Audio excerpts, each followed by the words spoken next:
వృద్ధాప్యాన్ని దూరం చేసే మందు వచ్చింది.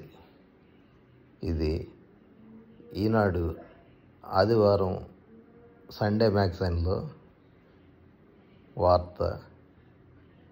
శరీర పటుత్వాన్ని కోల్పోవడం, జ్ఞాపక శక్తి సన్నగిలడం, చర్మం మడతలు పడటం సాధారణంగా ఇవే మనకు తెలిసిన వృద్ధాప్య లక్షణాలు.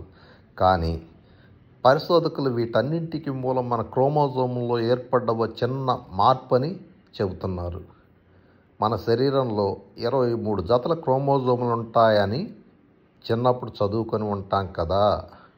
అవి ఒకదానికొకటి ఒరిపిడికి గురి కాకుండా టెలిమేర్స్ అనే పొడవైన జన్యు తీగలు కాపాడతాయి.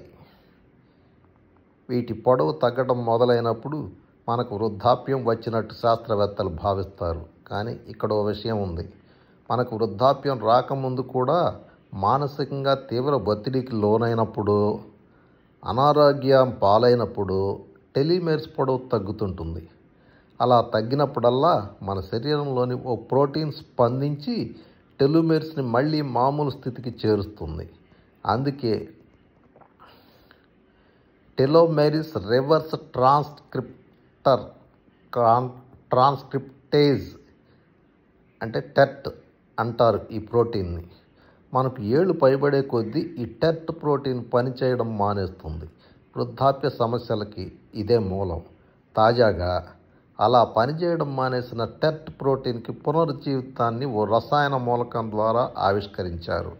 అమెరికాలోని టెక్సాస్ యూనివర్సిటీకి చెందిన పరిశోధకులు టెట్ యాక్టివేటింగ్ కాంపౌండ్ అని పేరు పెట్టిన ఈ మూలకాన్ని ఎలుకలపై ప్రయోగిస్తే వాటిల్లో శారీరకంగాను మేధోపరంగాను వృద్ధాప్య ఛాయలు పూర్తిగా తగ్గి మళ్ళీ యవ్వనం మొగ్గతొడిగిందట. అందుకే మానవులపైన ప్రయోగించబోతున్నారు.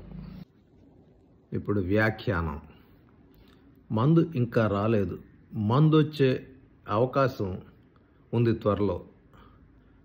అంటే కొద్ది సంవత్సరాల్లో రావచ్చు అన్నమాట. మనుషుల్లో ప్రయోగాలు జరగాలి. వాటిల్లో ఫలితాలు అనుకూలంగా రావాలి.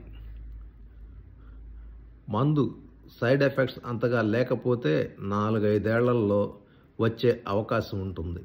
మేధోపరంగా శారీరకంగా జరిగే మార్పులు ఓకే అని చెప్పి ఎలుకల మీద పరిశోధనలో నిర్ధారణ అయింది. కానీ శరీరంలో వీర్ అండ్ టీర్ అంటే కొన్ని భాగాలు అరిగిపోవడం, మరికొన్ని భాగాలు పలుచబడటం జరిగిన పరిస్థితుల్లో ఎంతవరకు రికవరీ అవుతాయో పరిశీలించాల్సిన అవసరం ఉంది. ముసలాడు అయ్యావా? ఆ కోర్స్ ఆడవాయి లేదంటే ఆ ఇంజక్షన్లో ఒక కోర్స్ ఆడు, లేదంటే ఒక అట్ట బిళ్ళలాడు, సరిపోయిద్ది.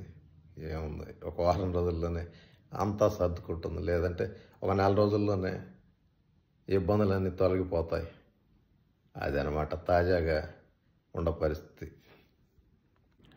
ఈ మందుకు డబ్బే డబ్బు. ఇప్పటి వరకు డబ్బుతో ఆరోగ్యాన్ని కొనలేమని చెప్పి అనుకునేవాళ్ళు.